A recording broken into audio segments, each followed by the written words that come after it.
In today's video, we're looking at setting up SmartDentist as a new user with your infection control manual, a thing that really interests most dentists because they know that's compulsory.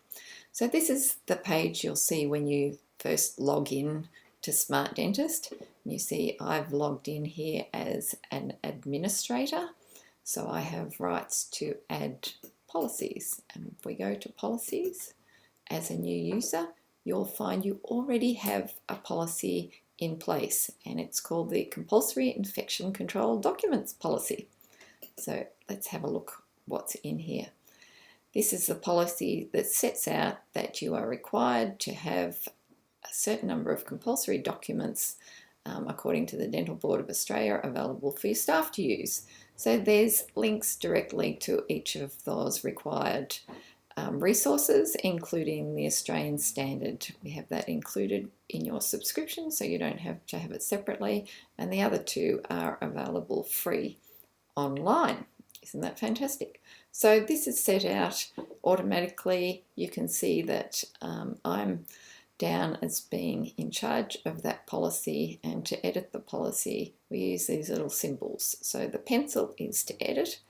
This is a rubbish bin, and if you want to email this to the staff to let them know that it is available online, you would click this. Of course, you've got to have your staff set up with access into SmartDentist.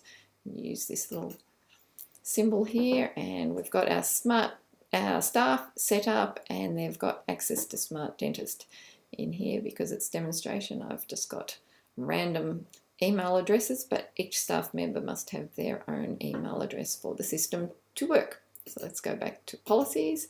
We've got one policy in place. That's not enough to make up an infection control manual. So we go to the common template library, where you'll find a whole lot of resources, including infection control policies for you to use.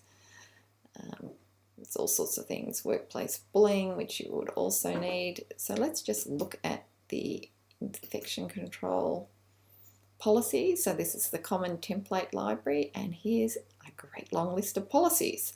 How did we come up with those?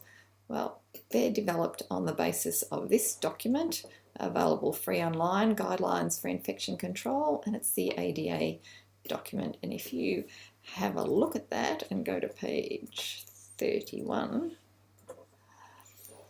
you can see that the ADA document for infection control manual says that you need to have in your manual information and specifications on the following: hand hygiene, personal protective equipment, setting up treatment zones, environmental cleaning, barriers, sharps, what to do with sharps injury, handling sharps, waste disposal, reprocessing, immunisation, goes on and on and on.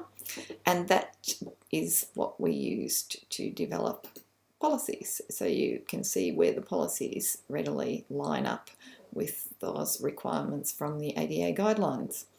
To just look at the policies, if you click on the policy here, this little symbol, you'll see what a policy actually has in it.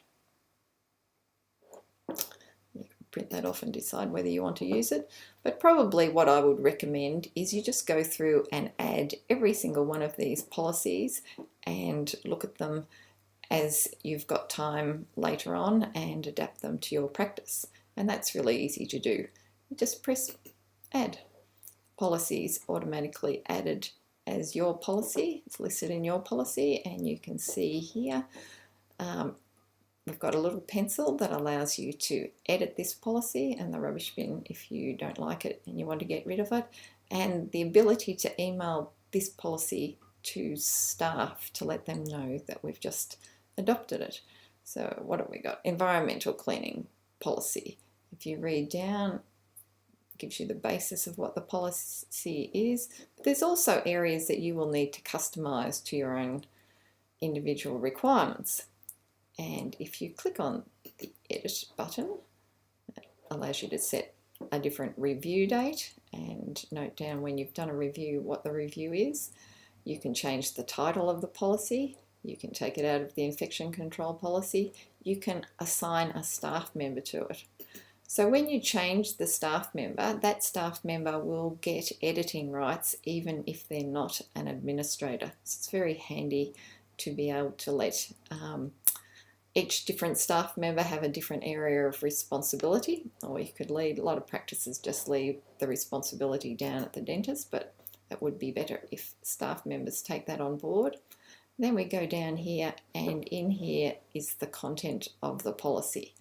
And the easiest way to manage changing that and reviewing it is to click on this little symbol here. This is a maximize symbol, and it gives us a really good way of getting in and editing it.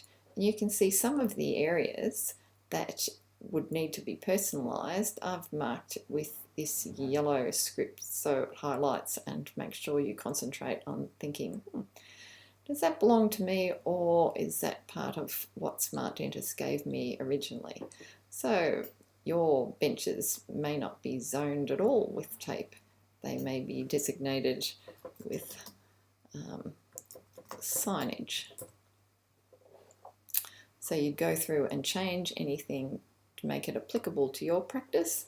Again, go up and click on this little symbol, and it now says minimize. It's going to make it small again. And you need to scroll down to the bottom of the page and make sure that you actually save the changes. And you'll see that those zones that were marked in yellow do not show up when you view a policy or when you print a policy. And you can print, if you have a great desire to have a printed copy of policies and the manual in your practice, SmartDentist is set up so the headings and things that aren't applicable don't show up, and you can also get rid of the summary information at the top if you want. You just click on print on your browser and you can see it's a very clean look for printing or for policy. Let's go and have a look at our policies, and you can see we're beginning to build it. So we go back into the common template library. Let's look again at infection control. And you can see that your environmental policy, you can see where you picked it up. Let's add hand hygiene. Back again and pick infection control. Immunisations, really important. So we're now building our infection control policy, and if you just want to see only infection control policy documents, they're collected together there, and you can print that off as the front cover collection of each of your policies.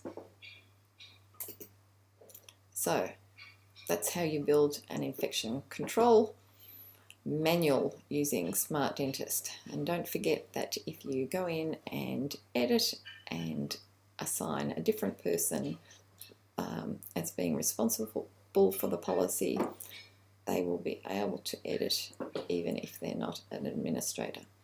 So that's how SmartDentist helps you build infection control manual.